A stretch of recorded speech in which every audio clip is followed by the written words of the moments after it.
રાજકોટમાં જસદણ પાટીદાર શૈક્ષણિક ભવન દ્વારા યોજાઈ રેલી, મામલતદાર કચેરી સુધી ક્રાંતિ મૌન રેલી યોજાઈ। લગ્ન નોંધણી, વ્યાજખોરી, સટ્ટાખોરી માટે નિયમો બનાવવા આ રેલી દ્વારા માંગ કરવામાં આવી, જેમાં મોટી સંખ્યામાં પાટીદાર સમાજના લોકો જોડાયા। દિનેશ બાંભણિયા, વરુણ પટેલ સહિતના આગેવાનો જોડાયા હતા। મનોજ પનારા, ગીતા પટેલ સહિતના લોકો પણ તેમાં ઉપસ્થિત રહ્યા। પાટીદાર સમાજની માંગ છે કે લગ્ન નોંધણી દીકરીના આધાર કાર્ડના વિસ્તારના ગામ શહેરમાં ફરજિયાત કરવી જોઈએ। સાક્ષી જ વિસ્તારના હોવા જોઈએ। રજૂ ડોક્યુમેન્ટ્સની વેરિફિકેશન સ્થાનિક પોલીસ સ્ટેશનમાં થવી જોઈએ। એટલું જ નહીં, લગ્ન નોંધણીની જાણ માતા પિતાને 45 દિવસ પહેલા નોટિસથી કરવી। સાથે જ તલાટી દ્વારા જારી પ્રમાણપત્રમાં મામલતદાર કક્ષાએ સહી સિક્કા ચકાસણી ફરજિયાત કરવાની માંગ છે। આ સિવાય સૌથી મહત્વનું કે લગ્ન નોંધણી રજિસ્ટરમાં દીકરીના માતા પિતાની સહી ફરજિયાત કરવાની માંગ કરી છે। ઉપરાંત વ્યાજખોરી અને સટ્ટાખોરી સામે કડક કાયદો બનાવવા પણ માંગ કરાઈ। સમાજની યાત્રા કાઢી રહ્યા છે। મુખ્ય માંગણી એ છે કે કોઈ પણ લગ્નની નોંધણી દીકરીના ગામ વિસ્તારની અંદર જ થવી જોઈએ। એના આધાર કાર્ડમાં આપેલા એડ્રેસ ઉપર થવી જોઈએ।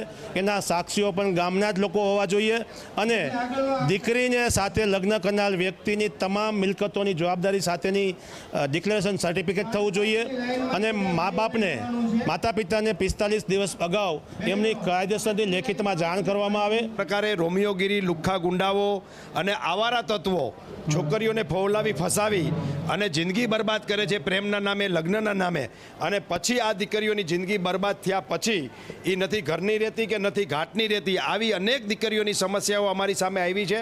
ત્યારે અમે સરકાર પાસે માંગણી કરીએ છીએ કે રાજ્યની અંદર દીકરીઓની સુરક્ષા સર્વોપરી હોવી જોઈએ, માટે કાયદામાં ફેરફાર કરવામાં આવે। ભાગેડુ લગ્ન પ્રથા એ બહુ જ પેચીદો અને દુઃખદાયક પ્રશ્ન દીકરા અને દીકરીઓ માટે અને પરિવાર માટે બની રહ્યો છે।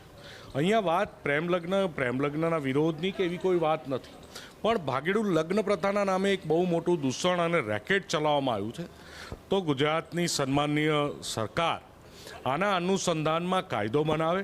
આવનારા દિવસોમાં સરકાર જો આ વાતને સિરિયસલી નહીં લે તો આવનારા દિવસોમાં બીજા જિલ્લા તાલુકામાં અમે એ જ આંદોલનકારીઓ છીએ। હવે તો અમારી પીએચડી, આમાં માસ્ટર પીએચડી પૂરી થઈ ગઈ છે, એટલે અમને ખબર છે કે સરકાર પાસે કેવી રીતે કાયદાઓ મંજૂર કરાવવા અને કેવી રીતે લડવું। એટલે આવનારા દિવસોમાં જો સરકાર સિરિયસલી નહીં લે તો આવનારા દિવસોમાં અમે જિલ્લા તાલુકામાં આક્રમક આંદોલન કરીશું।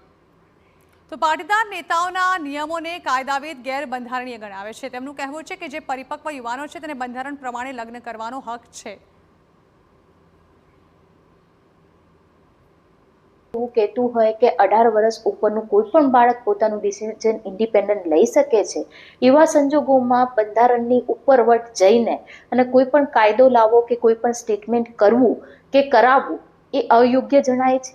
અને હાલના જે સમય અને સંજોગો પ્રમાણે પણ જો તમે બાળકો ઉપર આ ટાઈપનું રિસ્ટ્રિક્શન રાખવાનો પ્રયત્ન કરશો તો મને એવું લાગે છે કે એ ક્યાંક ને ક્યાંક તમને પેરેન્ટ્સ તરીકે પણ બાળકને તમારાથી દૂર કરશે અને બાળકના ડિસિઝન ઉપર તમે તમારું ડિસિઝન થોપી રહ્યા છો એવું એક ઇમેજ ક્રિએટ થશે। તો એવા સંજોગોમાં મને એવું લાગે છે કે પાટીદારોએ પોતાનું જે વિચારની સરણી છે એ થોડી બદલવી જોઈએ અને આગળ ફોરવર્ડ થવું જોઈએ।